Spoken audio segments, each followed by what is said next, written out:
이사야 43장의 말씀입니다. 아시는 대로 이사야는 39장과 그리고 40장부터의 내용이 아주 완연하게 달라집니다. 39장은 경고의 말씀입니다. 징계에 대한 그런 경고이십니다. 그렇게 하면은 망한다, 내가 벌을 내리겠다라는 말씀인데, 40장에 들어서서는 이제는 회복하시겠다, 내가 너를 다시 세우겠다, 그런 말씀입니다. 그 중간에 있었던 일이 우리가 역사적으로 알면 바벨론의 포로로 나라를 잃어버리게 되는 역사죠. 다시 말하면 이사야는 하나님의 말씀대로 순종하지 못하는 이스라엘 백성들에게 그렇게 하면 망한다, 하나님의 징계가 임한다라는 얘기를 했음에도 불구하고 그 이야기를 듣지 않아 징계를 당합니다. 그래서 바벨론의 포로로 70년간을 지냅니다. 그리고 나서 그 와중에 다시 하나님은 당신의 백성들을 다시 회복하시고 세우시겠다는 말씀이 40장부터 이어지는 겁니다. 참 이 43장, 41장부터 보면 읽기만 해도 신명나는 말씀이, 힘이 되는 말씀이 많습니다. 내가 네 하나님이 됨이라. 너는 내가 지명하여 불렀나니 너는 내 것이라. 네가 불 가운데 건너가도 불이 너희를 어찌할지, 뭐 이런 말씀만 들어도 벅찬. 그런데 실제적으로 이 말을 들었던 이스라엘 백성들은 그 당시에 이 말씀을 그렇게 가슴 벅차게 듣질 않았습니다. 왜냐? 그것은 자기들의 처한 형편 때문에 그랬습니다. 그 형편이 무엇이냐 하면 이제는 하나님과는 끝장이 난, 하나님과는 단절되었다고 하는 것 때문입니다.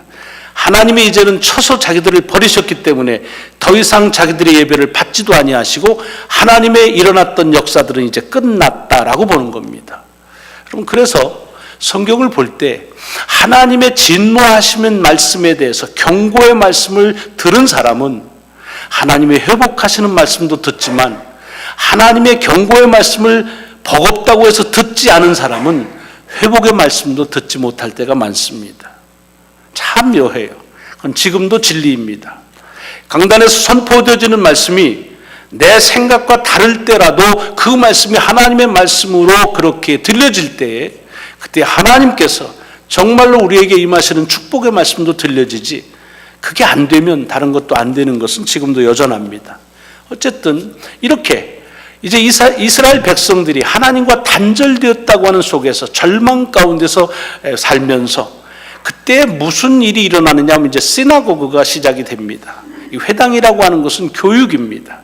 무엇을 교육했냐면 이제는 예배를 드릴 수 없으니까 예배에 관해서 교육하기 시작합니다. 이제는 하나님의 역사에 대해서 기억하기 시작합니다. 그러면서 가르칩니다. 우리의 조상들에게 하나님은 이렇게 행하셨다. 하나님께서는 우리가 비록 지금은 이렇게 살고 있지만 우리에게 이런 역사를 일으키신 분이시다. 그런데 거기에는 뭐가 깔리냐면 그러나 이제는 아니다라는 것입니다.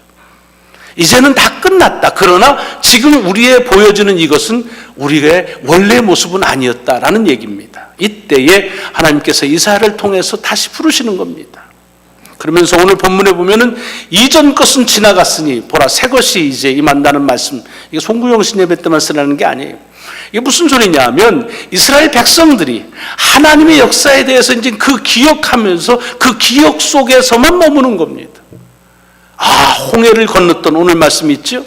큰 물에 길을 내서, 그래서 우리를 따르던 그 많은 병사들을 일순간에 무찔러줬던 그런 신명나는 일, 그건 하나님의 역사인데 기억할수록 신나지만 그건 기억 속에 있을 뿐 지금은 아니다라는 것입니다. 여러분, 이것은 비단 이스라엘 백성들에게만 일어나는 일이 아닐 것입니다. 여러분, 우리가 살아가면서 하나님의 역사에 대해서 얘기할 때마다, 급하시면 받으세요. 하나님의 역사에 대해서 얘기할 때마다 늘 뭐냐면 하나님은 전에 나에게 이렇게 행하셨다, 하나님께서는 이런 일들을 내게 행하셨다 라는 말 속에 그걸 기억하는 건 참 귀하지만, 그러나 더 이상은 아니라고 하는 지금 하나님의 역사에 대해서 우리들이 그 일들을 참 외면할 때가 없지 않아 있다고 하는 얘기입니다. 이럴 때 이사야를 통해서 말씀하시는 것입니다. 이제 너희들이 생각하는 그 과거의 하나님의 역사에 대해서는 지워라. 그리고 지금 다시 일으킬 하나님의 역사에 대해서 눈을 뜨라는 얘기입니다. 이 본문 말씀을 자세히 보시면 퍽 재미있게 대조합니다. 전에는 물 가운데 길을 냈다. 하나님의 역사를 홍해를 얘기하는 겁니다. 그런데 이제는 길 가운데다가 물을 내신다라고 말합니다. 그렇죠? 큰 사람이 건널 수 없는 큰 물에서 사람들이 넉넉하게 건널 수 있는 큰 길을 낸 하나님이 이제는 광야, 많은 길이 있는 그 가운데 강물을 내겠다는 얘기입니다. 뭘 얘기합니까? 그때는 그게 필요하고 지금은 이게 필요하다는 필요성에 대한 말씀도 되지만 이스라엘 백성들이 말하는 거예요. 하나님께서 하시는 역사는 물을 갈라 길을 내는 일도 하나님은 하시지만 길을 갈라서 물을 내는 일도 하신다. 우리가 성령님의 역사에 대해서 불 받으라는 얘기 자꾸 하는데 성령은 불로도 임하지만 물로도 임하시는 거예요. 이 모든 지진처럼 역사하시기도 하지만 세미한 음성에서도 역사하시는 거예요. 그러니까 너희들이 가지고 있는 그 하나님의 역사에 대한 그 기억 속에 머물지 말라. 이제 내가 역사할 새로운 역사에 너희의 모든 감각을 기울여라. 이런 말씀입니다. 여러분, 신앙생활을 오래 하면 할수록 우리도 모르는 사이에 저를 포함해서입니다. 우리는 지나간 과거 속에 우리에게 주신 기억과 기적과 그리고 은혜의 기억 속에 머물 때가 많습니다. 그때 좋았어. 그때는 하나님의 그런 얘기는 뭐냐? 지금은 아니라는 겁니다. 그때 드렸던 그 예배 정말 놀라웠지. 지금은 아니라는 얘기입니다. 이거는 우리로 하여금 우리가 하나님의 역사를 기억하는 것은 마땅하지만은 그 기억 속에 머무는 것처럼 어리석은 일이 없다고 하는 것을 일깨워주는 말씀을 이사야를 통해서 다시 우리에게 주는 말씀입니다. 오늘 신약의 말씀은 빌립보서의 바울이 빌립보 교회에 주는 말씀인데 이 말씀과 크게 다르지 않습니다. 무슨 얘기냐? 바울은 지금 자기의 삶에 대한 고백을 하는데 무슨 고백을 하냐면 보통 사람들은 인생을 잘 살았다 못 살았다는 걸 뭐로 하냐면 성취되어진 것, 소위 믿음으로 말하면 이렇게 결실 맺은 열매를 가지고 평가합니다. 그래서 그리스도를 얼마나 더 닮았는지, 또 신앙을 통해 믿음의 열매가 얼마나 큰지, 세상적으로 말하면 얼마나 지위를 얻었는지, 얼마나 차지했는지, 높아졌는지, 이것 가지고 사람들은 삶의 기준을 가지고 말하지만 그러나 나는 그렇지 않다고 하는 얘기를 합니다. 사실 그 기준을 가지고 바울을 보면 바울처럼 그렇게 황망한 삶을 마친 사람도 없지요. 하나님 앞에 그렇게 평생을 쓰임받다가 객사를 합니다. 그냥 정말 참수를 당해서 죽습니다. 이런 억울한 일이 어디 있습니까? 그러니까 결과를 놓고 말하자면은 이 세상은 그것 가지고 따지지만 그러나 신앙은 결과를 가지고 말하는 것이 아니다라고 얘기하는 것이 오늘 본문입니다. 그래서 나는 내가 지금까지 얼마나 얻었는지 이것 가지고 나를 평하지 않는다. 그리고 내가 얼만큼을 더 그리스도에 가까이 왔는지 그것조차도 나는 개념하지 않는다. 더 나아가서는 내가 무엇을 얻을 것인지 또 그것을 어떻게 하면 빨리 얻을 것인지 그것에 대해서도 나는 그것으로 삶을 기준을 삼지 않는다. 그럼 뭐냐? 나는 그리스도를 향해 가는 내 길을 그대로 매일매일 걸어갈 뿐이다.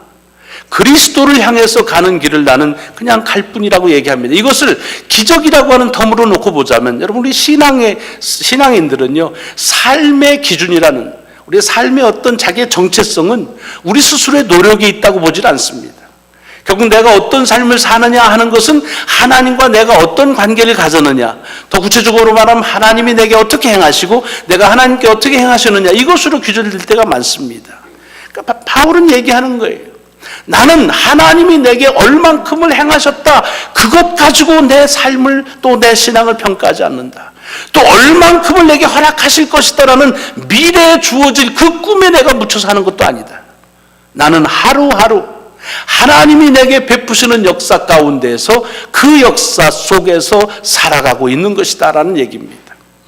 그런 의미에서는 이사야를 통해서 과거의 하나님의 역사 속에 묻혀있는 이스라엘 백성들에게 이제는 과거에서 떠나서 하나님의 새로운 역사를 경험하라고 하는 말씀이나 이 바울이 빌립보 교회를 향해서 하는 말씀처럼 하나님께서 앞으로 어떤 일을 하실지 그걸 기대 가지고서 가는 것이 아니라 그것이 어떤 것이든지 상관없이 나는 내게 주어져 있는 내 삶의 믿음의 길을 그냥 매일매일 갈 것이라고 하는 이야기는 같은 맥락의 말씀입니다.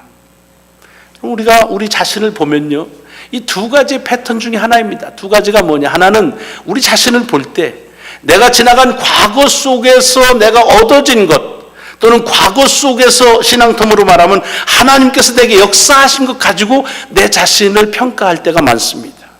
특별히 우리 이민자들이 그렇죠. 내가 한국에 있을 때는 얼마나 잘 나갔는데 그렇죠. 왜 이렇게 잘 나갔는데 여기 오셨는지는 몰라. 옛날 얘기하면서 나는 이렇게 얘기하는 사람은 없습니다. 다 좋았대요. 과거는 다 좋았대. 근데 왜 그러고 사는지 몰라요. 이렇게 과거에 집착하고 과거에 묻혀 사는 사람들이 있습니다. 그래서 옛날 이야기들 하면 너무 좋아합니다. 그래서 향후회, 동창회 이런 것들이 그렇게 많이 모입니다. 거기 가면 그냥 이게 향후회라고 해서 고향에서 한번 만나기라도 했습니까? 그냥 하니까 거기다 덧붙이고 군대 동기들 만나서 하지도 않은 얘기들 다 해가면서 마치 무슨 조국은 자기 혼자 지킨 것처럼 하는 그런 영웅담, 그 과거 속에 묻혀 있는 것이 너무 좋아서 그렇게 자기 자신인 줄 알고 살아가는 사람이 있습니다. 또 반대가 있습니다. 바울이 얘기하는 것처럼 이제 이 말 또는 이제 일어날 이 미래에 대한 기대, 그건 좋지만 그러나 그 기대의 꿈속에 묻혀 사는 사람들, 내가 지금 이루고 있을 사람이 아니야. 이거 그냥 한 번만 터지면, 대박 나면 사실은 너하고 나하고는 여기 같이 볼 입장도 아니다. 아이고 내가 교회니까 지금 같이 앉아있지, 이거 내가 지금 여기 있을 게 아니다. 이런 생각들 여러분은 안 하실지 모르지만 그런 사람들이 있어요. 그냥 꿈만. 그래서 어린아이 때는 이놈 나중에 그냥 큰 인물 되겠어. 그러다가 조금 크면 이놈 조금만 노력하면 아주 큰 인물 되겠어. 이놈 그냥 환경만 조금 되면 아주 큰 인물 되겠어. 계속 그러다가 그냥 가는 사람들. 대개의 경우 이 두 가지의 경우의 사람들이 우리 자신들이라고 하는데 크게 부인할 수가 없습니다. 저를 포함해서요. 근데 거기엔 뭐가 있느냐? 내가 가지고 있는 그런 나의 설정되어 있는 내 정체성 때문입니다. 이것이 남들에게 어떻게 평가받을까 하는 것들 때문에 내가 과거에는 이랬다, 또 앞으로는 이럴 것이다, 그러니까 나를 함부로 보지 말라, 이런 거지요. 신앙적으로도 마찬가지예요. 하나님이 옛날에 그때 거기 댕길 때 굉장했다, 당신들 오기 전에 굉장했다, 그 다음에 앞으로 일어날 일이 굉장하다. 근데 왜 그러느냐 이게 지금은. 여러분, 여기서 우리들이 과거에 일어난 하나님의 역사를 기억하는 것도 매우 중요한 일이요, 앞으로 이 역사를 일으키실 하나님의 역사에 대한 기대를 갖는 일도 매우 소중하지만 이 두 가지에 묻혀버리면 지금 여기서 역사하시는 하나님의 역사에 대해서 우리들이 방관하거나 외면하거나 무시하는 경우가 참 많습니다. 예배도 그렇습니다. 여러분, 오늘 이 예배를 어떻게 보십니까? 예배라고 한다면 그때 드렸던 그 예배가 귀하지. 아니면 예배라고 하는 건 이렇게 드려야 되는데 라고 생각하면서 정작 예배를 드리고 있는 지금 하나님께서 여기서 역사하시는 데 대해서는 우리들이 이방인이 되는 경우가 수월찮게 많이 있는 것을 경험해 봅니다. 자, 오늘 본문인 이 복음서의 말씀을 보시면 이런 맥락에서 이 본문을 보면은 새로운 하나님의 은혜가 이 본문 속에 담겨져 있는 것을 볼 수가 있습니다. 이 본문은 뭐냐 하면은 베다니에 있는 나사로, 마르다, 마리아의 집에 주님께서 이제 잔치에 초청받아 간 때입니다. 그때가 언제냐면 죽은 나사로를 살렸을 다음입니다. 그러니까 죽은 나사로를 살린 일도 굉장하지만 그 이후에 그 나사로 살린 것 때문에 그 베다니 그 마을에 난리가 났겠지요. 그리고서 그 장본인 주님이 오셔서 그 집에 잔치한다고 그러니까 굉장했지 않았겠습니까? 그냥 우리의 상식으로 말하면 그럴 겁니다. 그런데 요한복음은 그렇게 그 나사로의 집에 잔치에 참여한 때에 대한 것을 말합니다. 그 때에 대한 것을 뭐라냐면 유월절 엿새 전이라 그렇게 말합니다. 여러분, 이렇게 복음서 기자들이 어떤 숫자에 대해서 의도적으로 말하고 있는 것은 그 의미가 있습니다. 무슨 뜻입니까? 그냥 유월절이 가까운 때라고 하는 것을 암시하는 것이 아닙니다. 이 가까워오는 유월절은 어느 때입니까? 예수께서 십자가에 달려 죽으실 때입니다. 그러니까 그 말은 요한은 뭘 지금 전하고 있습니까? 하나님께서 그리스도를 통해서 저를 죽이심으로 온 인류를 구원하시는 그 때가 다가오고 있는 즈음이라는 것입니다. 바로 그때 때에 일어난 일이 여기 이 마리아의 집에서 일어난 일입니다. 일상적인 잔치라는데 마리아가 어떤 일을 합니까? 어떤 이유에서인지 모르지만 자기가 귀중하게 가지고 있던 향유, 값비싼 향유를, 그것을 한 통을 가져와서 예수님의 팔에 붓고 자기 머리카락으로 그것을 닦습니다. 그러니까 그 온 집안이 그 향내로 가득 찼다고 그랬습니다.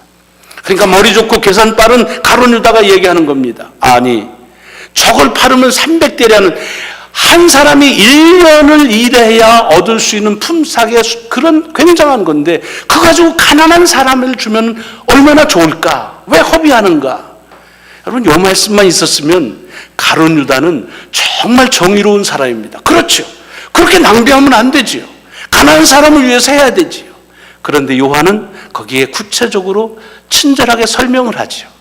가룟 유다가 그렇게 말한 것은 그가 가난한 사람을 위해서가 아니라 자기에게 들어오면 그거를 좀 띄어먹어야 되는데 띄어먹을 건수가 없어져서 그래서 그것 때문에 못내 아쉬워했다는 얘기입니다.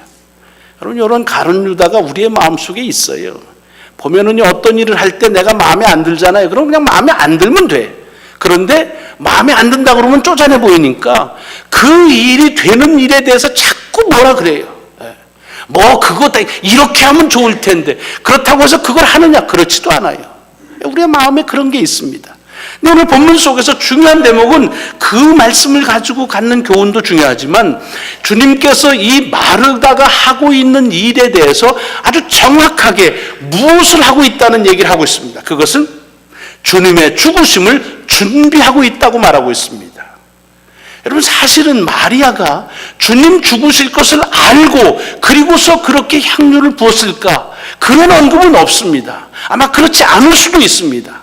그러나 마리아에게 있었던 것은 그 당시 자기가 할 수 있는 최선의 것을 드릴 때에 그것이 예수 그리스도의 죽음이라고 하는 그런 하나님께서 이 땅에 펼치실 가장 큰 사랑에 거기에 동참하는 그 도구로, 그 수단으로 또는 그 동참으로 사용되고 있다고 하는 사실입니다. 다른 복음서에 보면 그래서 이 여인이 한 일은 복음이 전파될 때까지 전파가 될 것이라고 말하고 있습니다. 뭘 얘기하나요? 여러분, 그날 거기에 모인 많은 사람들은 이미 예수 그리스도를 통해서 일으키신 나사로를 죽었다가 살린 그 과거의 기적 때문에 흥분했었을 것입니다. 뿐만 아니라 그런 기적을 베풀었으니까 이제 예수님이 또 어떤 기적을 베풀까? 그들 생각에 엄청난 기적에 대한 그 미래에 대한 기대를 가지고 모였을 것입니다. 자, 이것은 귀중한 일입니다. 아까도 말씀드렸지만 하나님의 행하신 역사를 기억하거나 하나님의 행하실 역사를 기대하는 일은 중요하지만 무엇이 지금 미싱되고 있습니까? 지금 주님께서 거기에서 행하고 있는 일은 죽음을 준비하는 일이라고 하는 것을 미스하고 있습니다. 여러분, 죽음이라는 것이 뭡니까? 여러분, 이게 개죽음 아닙니다. 이게 뭐 의를 위해 죽는 것이 아닙니다.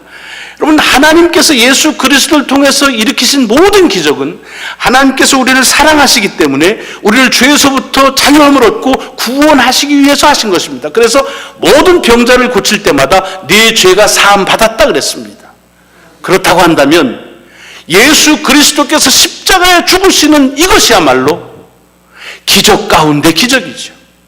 온 인류의 죄를 사하시기 위해서 의도적으로 당신의 아들을 죽이시는 그런 기적 중의 기적이 바로 예수 그리스도의 죽음이라고 본다고 한다면 사람들은 지나간 과거에 사람이 살렸다는 그 기적에 대한 거기에 묻혀 있거나 아니면 더 크게 다가올 기적들에 대한 기대에 묻혀 있기 때문에 지금 이제 일어날 하나님의 엄청난 기적을 보지 못하고 있다고 하는 것입니다.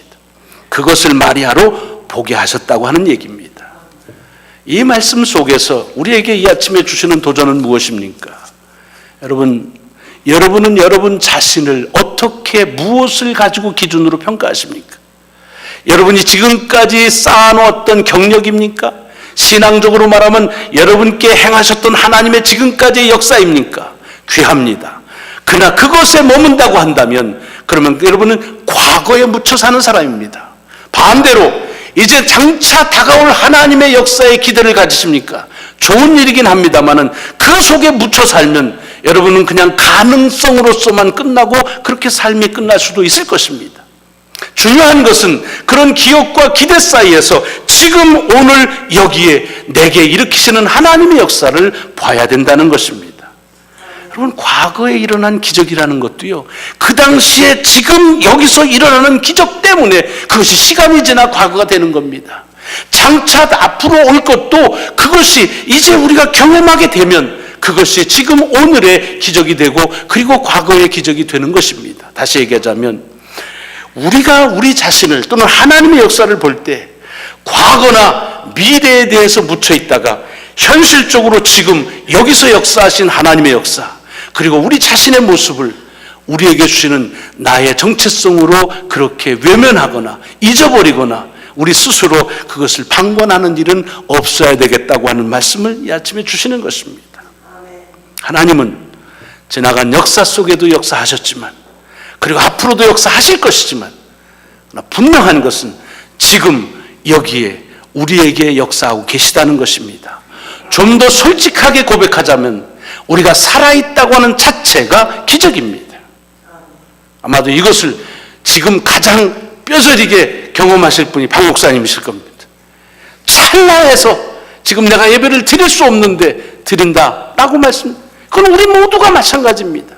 사고를 꼭 당해야만 합니까? 꼭 무슨 어떤 어려움이 겪어야만 합니까? 어렸을 땐 그렇지요. 그러나 이제는 인생의 연수가 있고 신앙의 연조가 있으면 경험하지 않아도 알만해야 됩니다.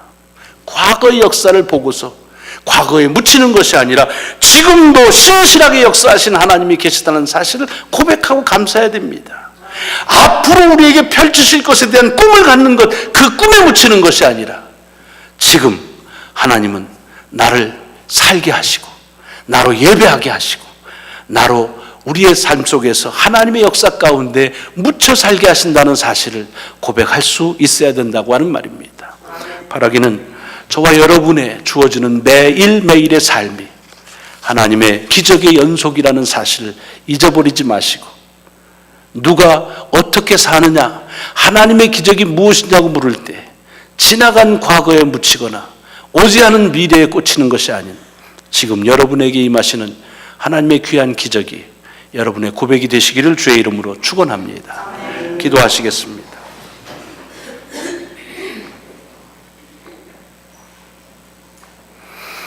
그때는 참 좋았지, 참 신났지, 역사가 컸지 라고 하면서 우리는 하나님의 역사가 마치 매듭지어진 것처럼 착각할 때가 많습니다. 이러고 끝날 인생이 아니지, 앞으로 좋은 일이 반드시 올 거지, 그리고 내게는 하나님의 역사가 반드시 올 거라고 하는 이 미래를 향한 바람이 우리 자신이 살고 있는 현실을 직시하지 못하게 할 때가 없지 않습니다. 과거에 역사하신 하나님이, 미래에 역사하실 하나님이 왜 지금을 외면하시겠습니까?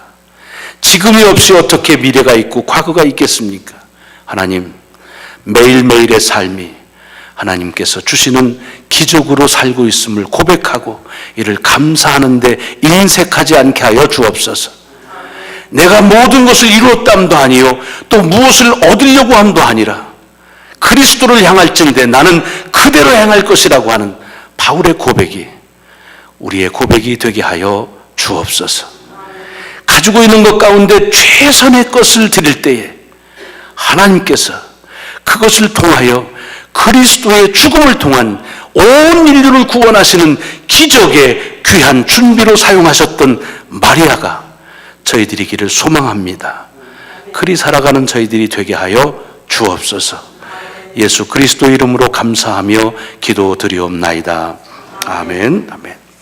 감사합니다.